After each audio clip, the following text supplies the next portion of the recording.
I'll point at you. Mic runner will bring over a mic. You'll stand up. We will question and answer for about 45 minutes. You sure? That was a hesitation?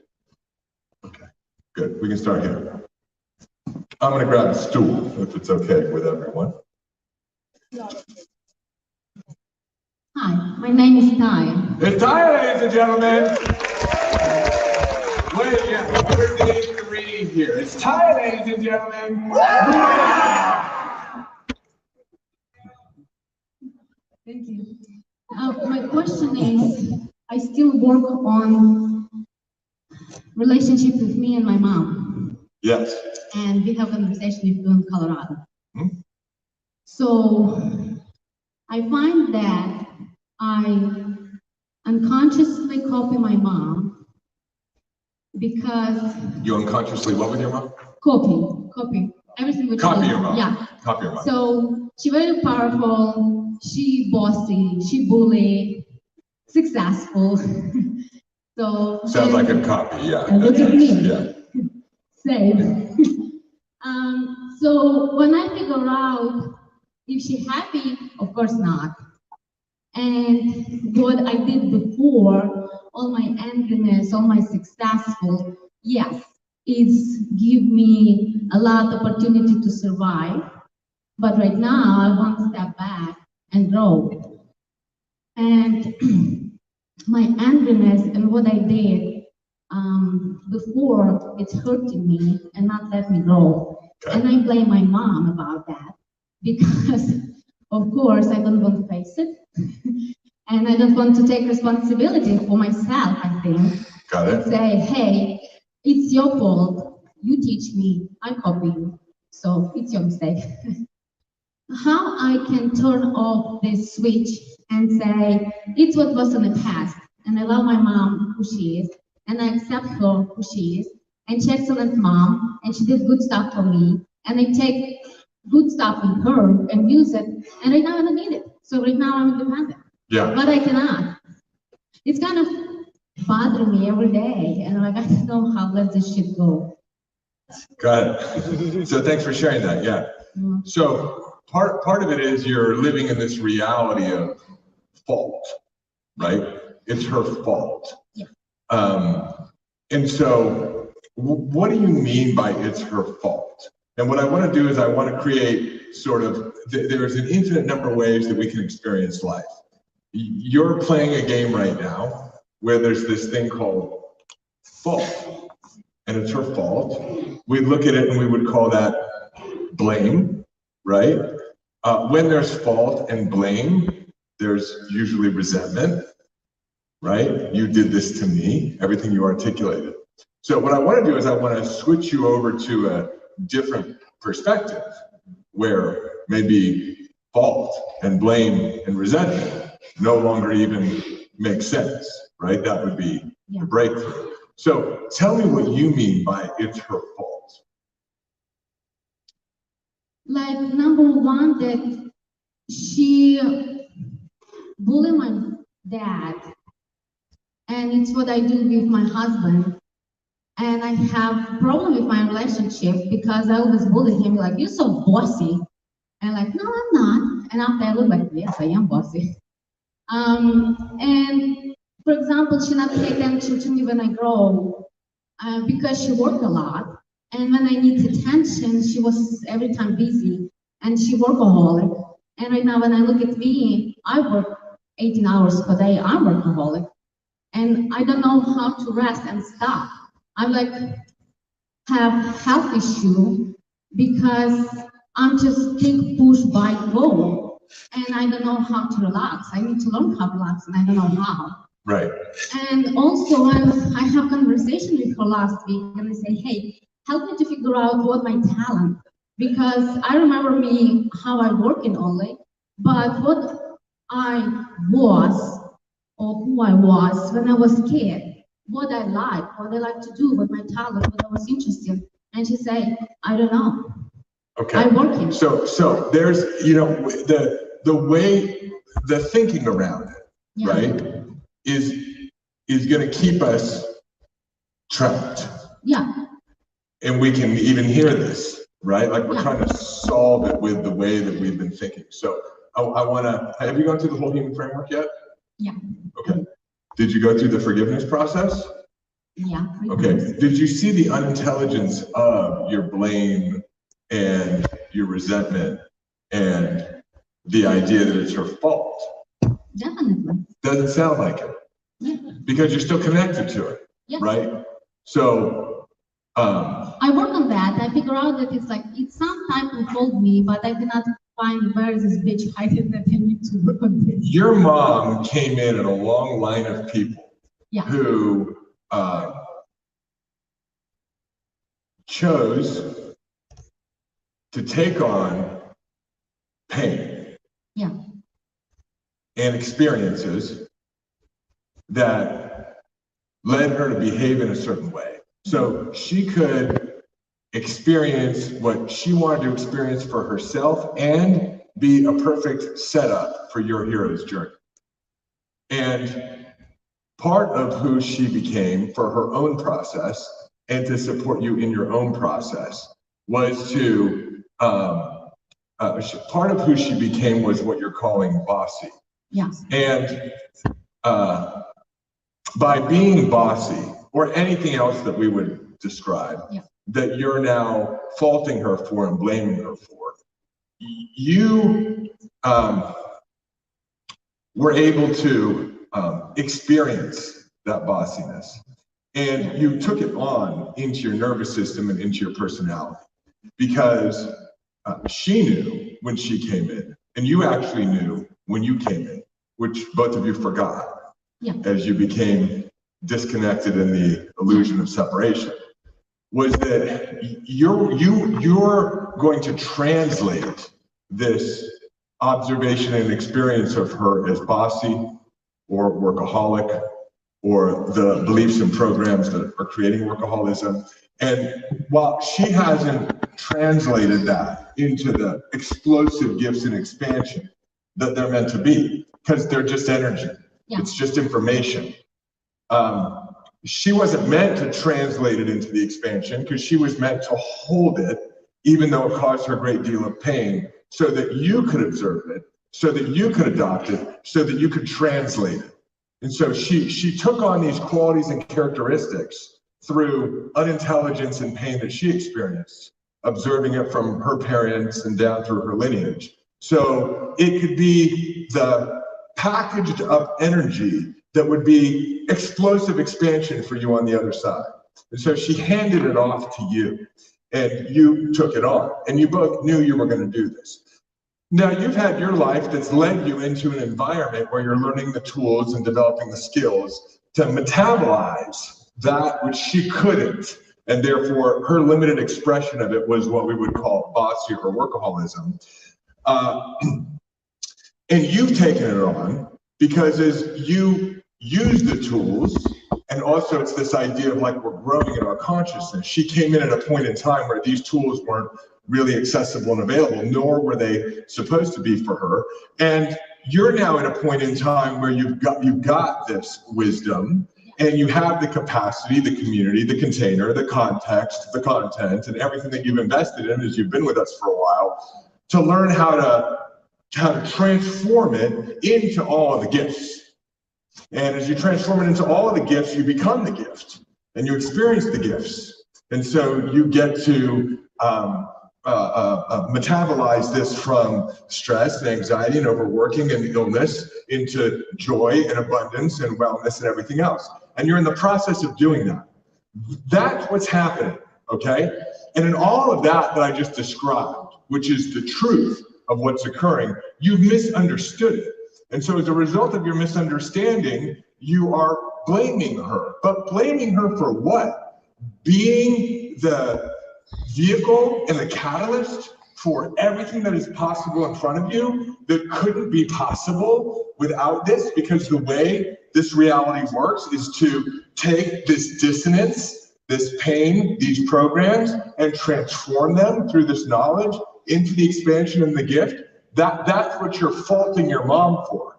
So, but really what we should be doing is saying, hey, thank you for holding the pain that you knew you could never transform into the gift, so that I could witness that pain and be able to take on that energy. It's all love. It's just the dissonant form of love and the resonant form of love. So I could take this dissonant, unintelligent form of love, which is all there is, and transform it through the work that you're doing so that others can experience it, so that I can experience it, so that I can be more expansive. I'm blaming you for that. So, but what you really would be doing is saying, thank you for that.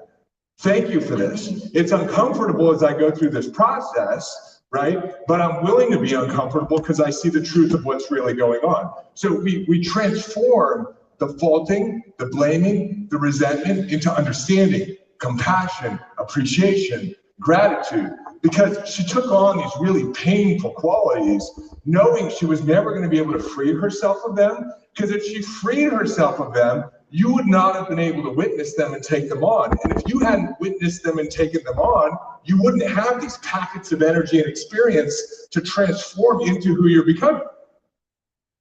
So in all of that, right, there's the opportunity to let go of the resentment. You don't even have to let go of the resentment. You just see the truth of what's really happening, and the resentment dissolves. And what you find is nothing but forgiveness. In fact, forgiveness doesn't even make sense. What are you forgiving your mind for? You just end up going back and saying, hey, thanks. You're still in your process. And so because, you're experiencing things that are uncomfortable, and sometimes there's this unintelligent thinking that I'm never going to be able to translate it or get rid of it or transform it. And because along the way you've experienced some difficulty, which is normal, it's part of the process, it's your hero's journey, there's a misunderstanding and you hold fault and blame and resentment rather than love and appreciation and thank you. Thank you. I acknowledge, I hear you. First, thank you so much. And I do say thank you to her every day. And I tell her I love her every day. And I acknowledge that I'm so grateful what she did, because she did it because she did her best to survive. And she did what you wanted her to do. Yeah, and I accepted what she did. And because of her, what she did to me, it's why I'm successful. And what she did for you. Yeah, what she did for me, it's why I'm successful. I'm surviving in different countries and I have businesses. And I'm grateful for her because I look at her and she was model for me. I think most right now, point is when I look at her, she did a great job and she did her best, but she unhappy and how to say, she tries to survive all her life, and she, I don't know if this works in English, but she really is suffering and unhappy, and she definitely have her own trauma. And when I look at her, because I copied her, and I don't want to end my life like what she, and I think it's what I'm afraid. If I copy her before and I have all the results like her, I will touch my life like her, and she unhappy and suffering and her own. I got you. I think it's what so you can be afraid. I'm afraid I'm going to continue to be my mom. Yeah. Or you can decide.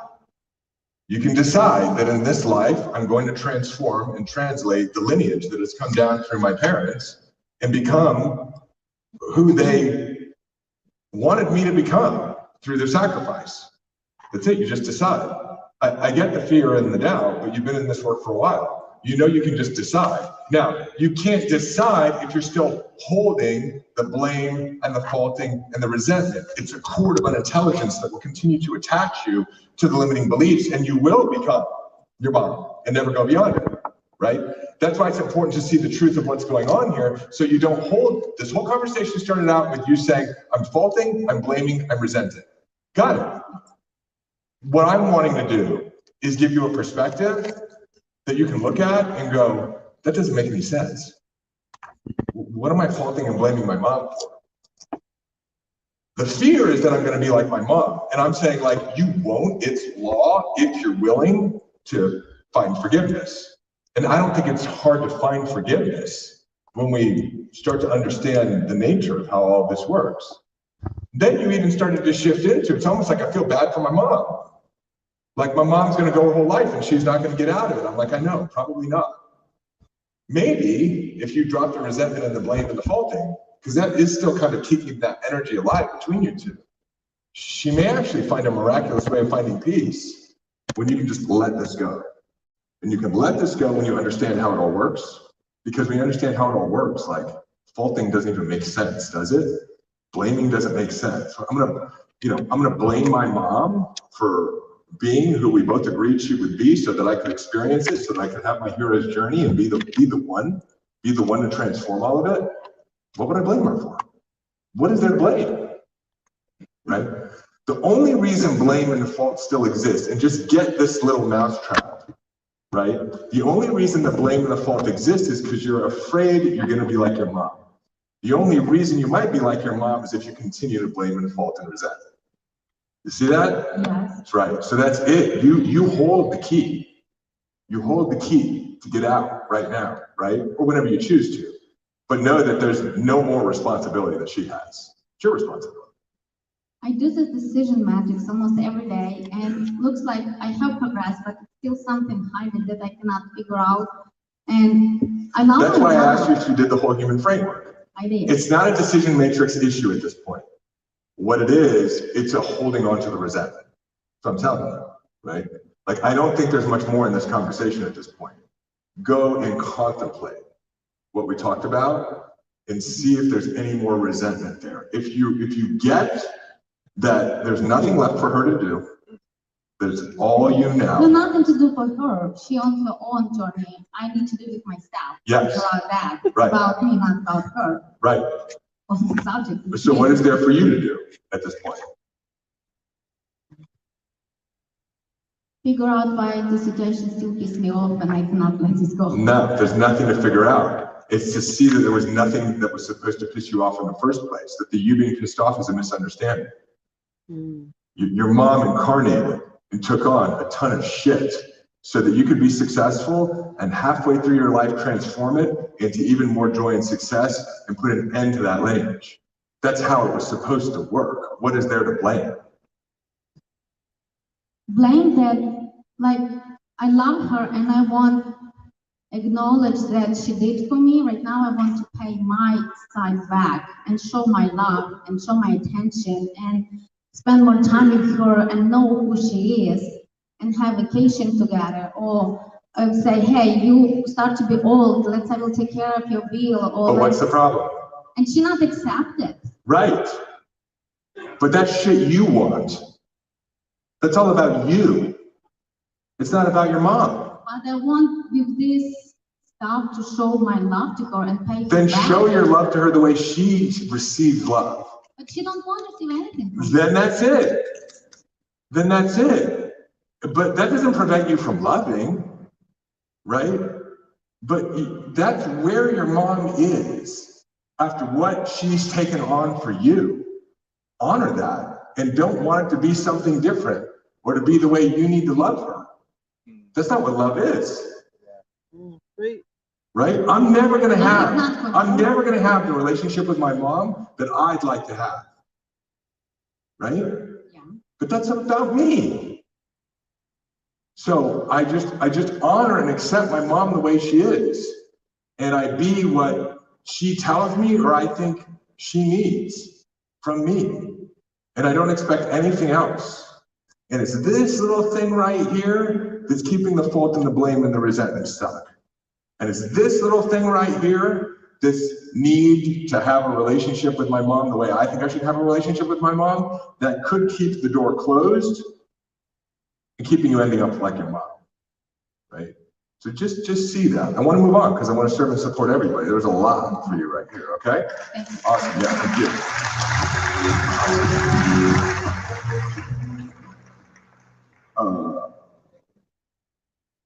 Let's go into the back and then we'll come up here.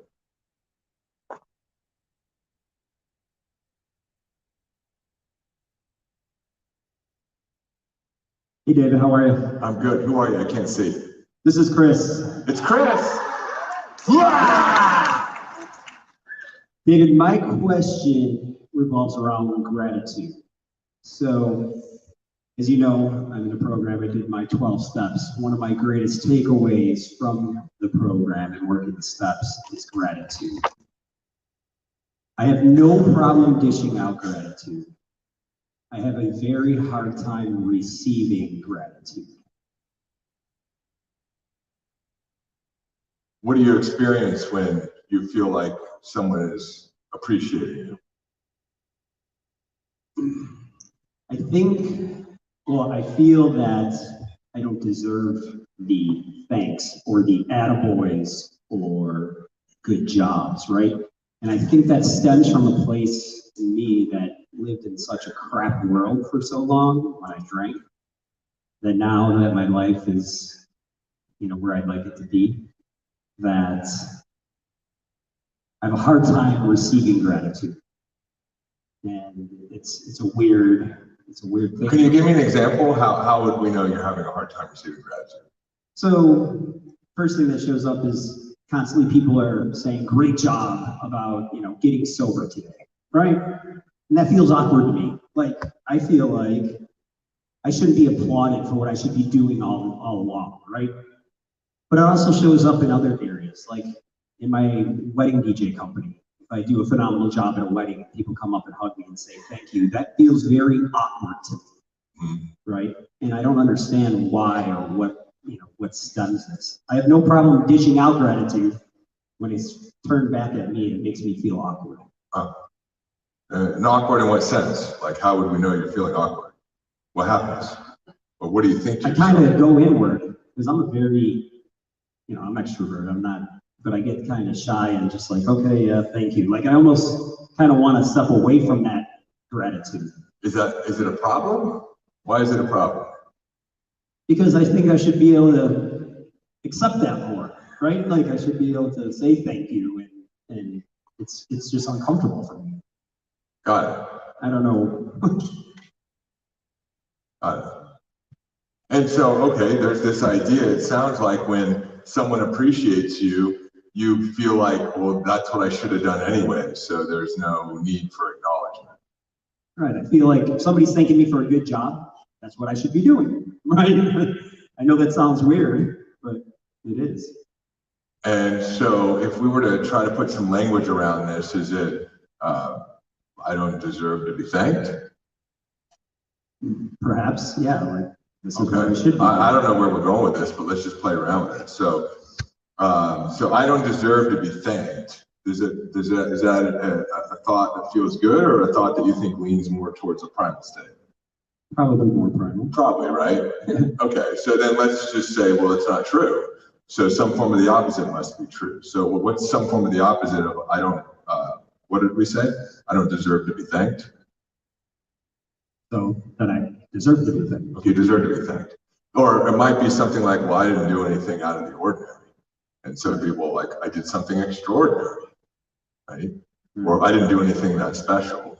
Or it's like, wow, I did something really special, right? So we could take any of those. I did something really special. I did something extraordinary. I deserve to be appreciated. And we say, well, what evidence do we have for the fact that it's true? Well, I did a good job. Okay, but so what? What does doing a good job do? I guess it makes everybody else feel good, makes me feel good. Okay, so you're able to help other people feel good. Is that a good thing? Sure. Why is that a good thing? Because it feels good. Okay, but like, do you have to make people feel good? Is that some sort of rule? No. Okay, but so you choose to make people feel good. That's a good thing, right? Right.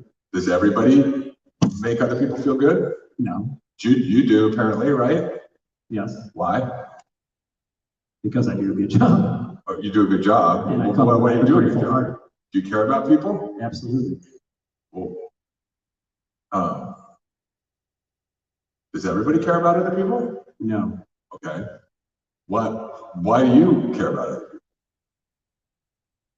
Why do I care about other people? It relates down to, I guess, the humanistic level. I mean, we're all in this together, right? I don't know. For you, maybe. You in it together with other people? Say that again? Are you in it together with other people? Yes. Okay. Why? Because I was born into it. Was that the only reason? No. Why else? I guess I don't understand. Let me sit down. Yeah, like you care about other people. You think we're all in it together, right? Right, because I want to, And that's just because you were born into it? because I want to do good for other people. Why? Because the world needs more of that. Okay, the world needs more of that. So you're doing things that the world needs more of. Correct. But if you were just supposed to be doing it anyway, and everybody was supposed to be doing it anyway, why did the world need more of it?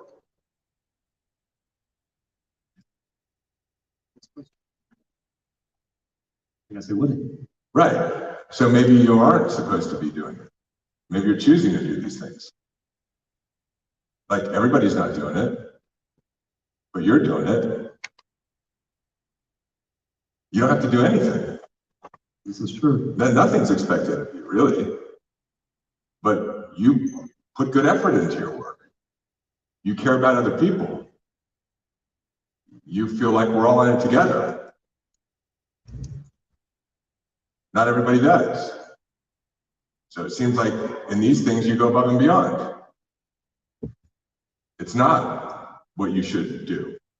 It's not what most people do. Is it? No. I don't know, you tell me. We started out this whole conversation where you were telling me, well, like, this is just what I should do. Like, it just should be expected. But we're sort of discovering that it's not actually really the expected thing. In fact, it's the unusual thing. It's the unordinary thing. It's the extraordinary thing. That you actually give a shit in the quality of what you do, and it affects other people. And other people are picking up on that and going, hey, this isn't ordinary at all. This isn't what we experience all the time. This is something different, and I want to thank you for that. So you do something different, don't you? I do. Okay, so it's not what you should be doing, it's what you're choosing to do. Yeah. Yeah, okay.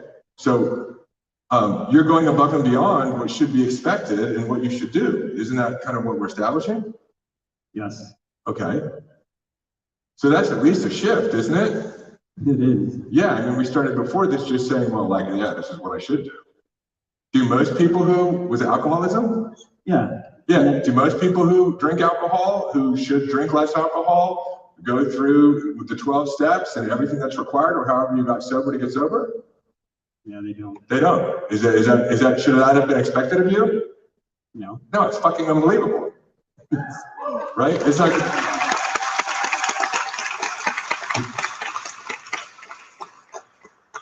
and in the beginning, it might feel awkward receiving this stuff because your nervous system isn't used to receiving it, right? Right. But that doesn't mean like there's something wrong with you. It just means you're experiencing something new. And so if you're okay with it feeling a little bit awkward and doing whatever it is and taking just like I do when you guys run up to me in the hallway and go, thank you so much. I'm like, thank you. I don't really receive it that well. I'm like throwing it right back at somebody, you know? Thank you for showing up, right? But it's okay. But there's a little lie you've been telling you, which is like all this stuff is to be expected of yourself. And it's not. It's not. And so that's the distinction. None of it is expected. You're doing the unordinary and you should acknowledge yourself for that.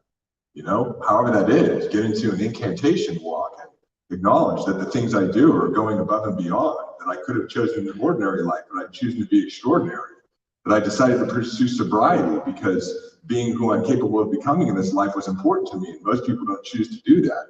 I care about other people. I do a good quality of work because I think we're all in it together, right? And most people don't think about it that way, but I do. And I love myself for that.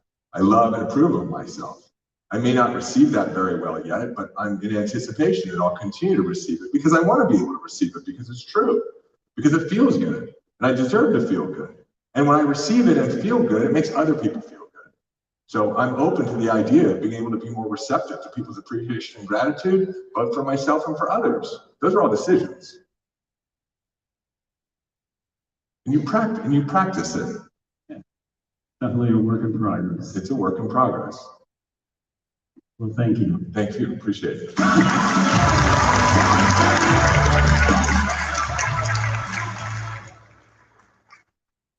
Mike Stroller, Mike Jogger, Mike Walker, Mike Runner. Mike is confused, Mike Straggler, Mike Dancer is you. Are we human or are we Mike dancers? Dee, dee, dee, dee, dee. You got it, Mitch? Testing. On There you go. court. It's Mitch, ladies and gentlemen. So, Don't make me keep singing. Just ask a question, please. I have a client that I love so much, and it's been one of her challenges has been one of the more difficult challenges for me as a coach, and it has to do with basically she hired me to help her save her marriage.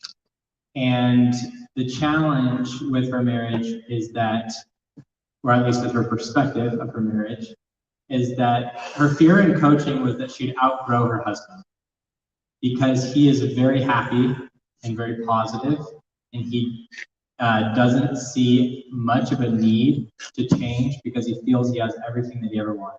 Her and her what kids, a mess he is. right? What a mess. And he's so never going to catch up to her. Right. And so, like, we went through an exercise where I asked her, I said, just tell me all the things that you would say are good about your husband. And she said, he's a stable person. He makes dinner every night. He puts his family before his work, which is a huge thing. He gives me the freedom and flexibility to work hard if I want to stay in a meeting where I enjoy getting together with other executives. He's trusting, respectful, supportive. He's good looking. He does all the cleaning and housework. He's really great at helping me and the kids with the homework. He has 12 brothers. Just kidding.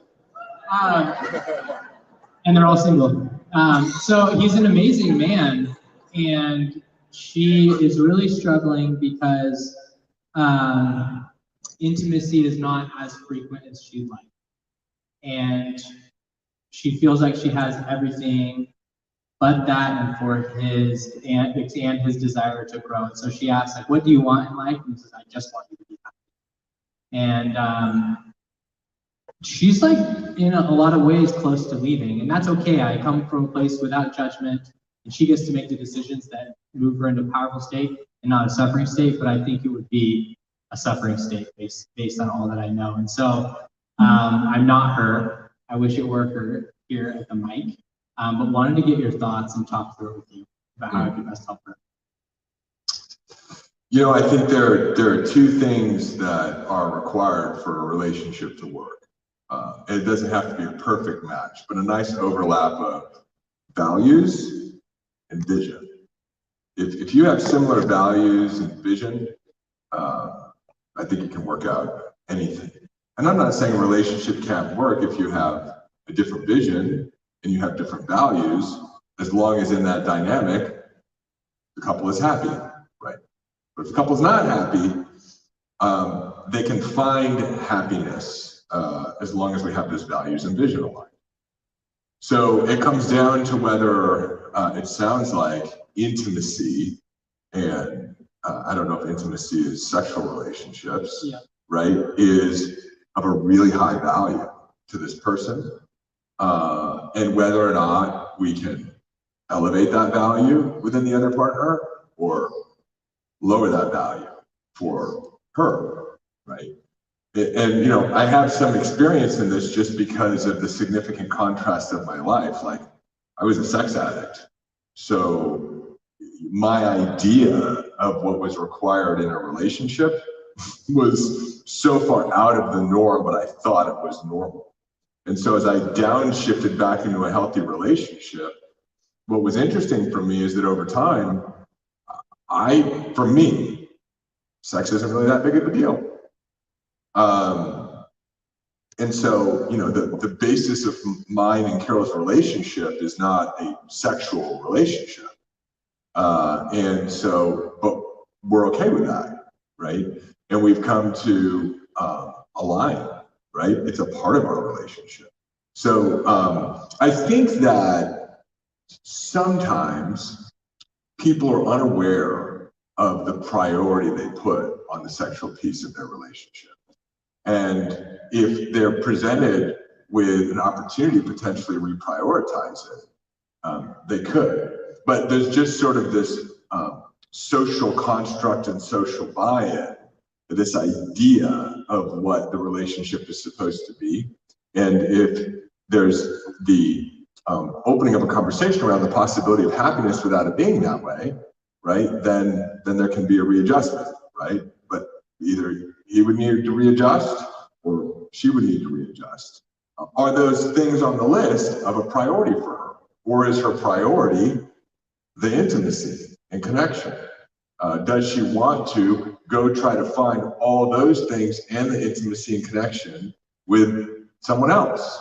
Because I think no matter who you're with, there's some form of compromise, right? It's never this ideal picture of 100 out of 100 on our list. And so we have to determine what's important for us. And so, you know, that's what I would start to explore with someone. And hopefully this is helpful for any of you who are in relationships where, you know, I thought as I started getting into healthy relationships again that I was, I don't know, going to have to find someone who catered to my fantasy world in that way, right?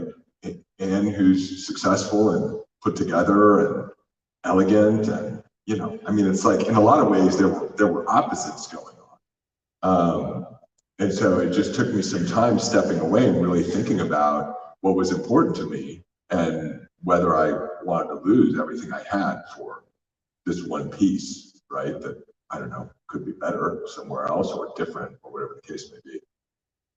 Thank you. Yeah. At the end of that exercise, and then tell me everything bad about your husband. She said, "Was this part of your plan? I can't think of a single thing." Say it again. I'm having a hard time. Oh yeah, sorry. After asking that question, exercise, right? Yeah, I said, "Tell me all the bad things about your husband," and she's like, "Was this intended? Is this a trick? Like, I can't think of a single thing that's bad about him." Right. And so I think she's able to realize right now momentarily that like the things that she really values, which are her kids, are not having to, you know, get her. Yeah, the thing you want to explore with her too is the difference between sex and intimacy and chemistry.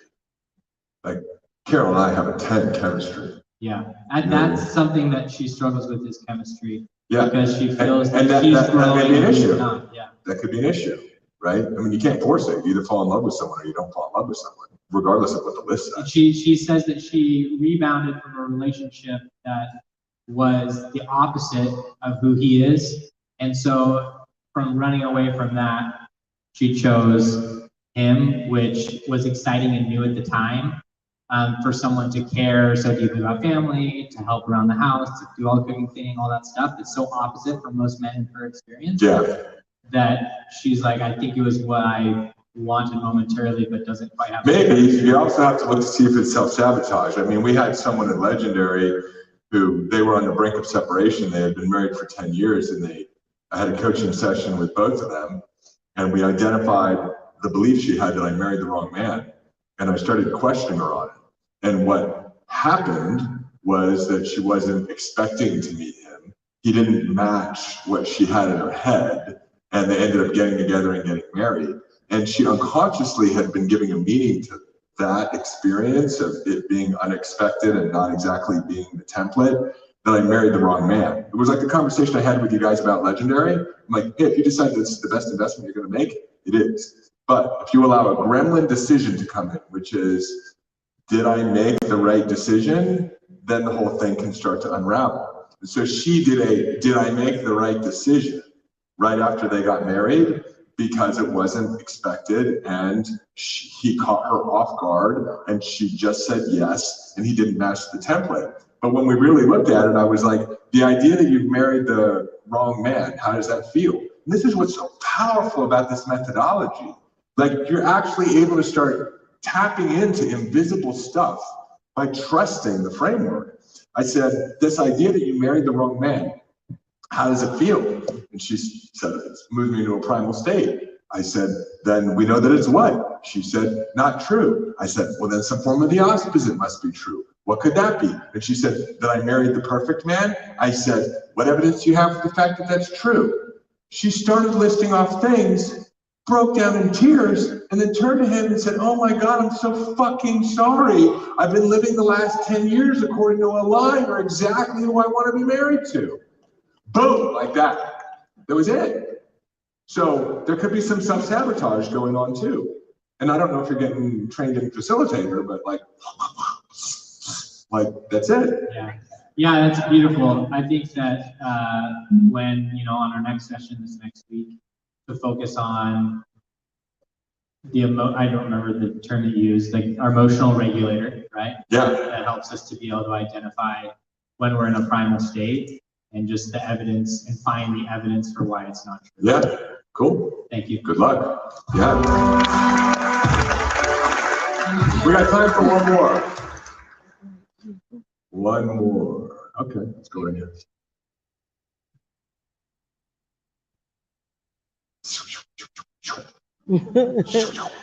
How many of you had a session with Deb by a show of hands? Yeah. A lot of you. And Carol and I had a session together with Deb, and Carol was like, "You're just so awesome. You're so amazing. You just walk into a room and people's limiting beliefs and their energy like, right?" And for those of you who've had a session with Deb, that's exactly what happens. Exactly. So go ahead. You want to say, let everybody know who you are? Yes, I'm JD Gibson. This is more just to get your perspective. Yes, JD. You know, as we're increasing in emotional intelligence, Yes. and most of us, See the microphone close. most of you guys will learn that it's also going to translate into financial success. They go hand in hand. How do you treat, or how's the best way to look at the crabs in the bucket, so to speak, right? People that are toxic, that you want to be close to, but it's difficult. You know, at what point would we detach from that? Do we detach from them? Some of these could be family members too. So I'm kind of curious, just your take. You know, we've experienced that in our lives a few years back, and we kind of separated from everybody. So trying to work back into that as we improve our emotional intelligence, and do we work on trying to bring theirs up as well? Which, of course, I know that's the mission.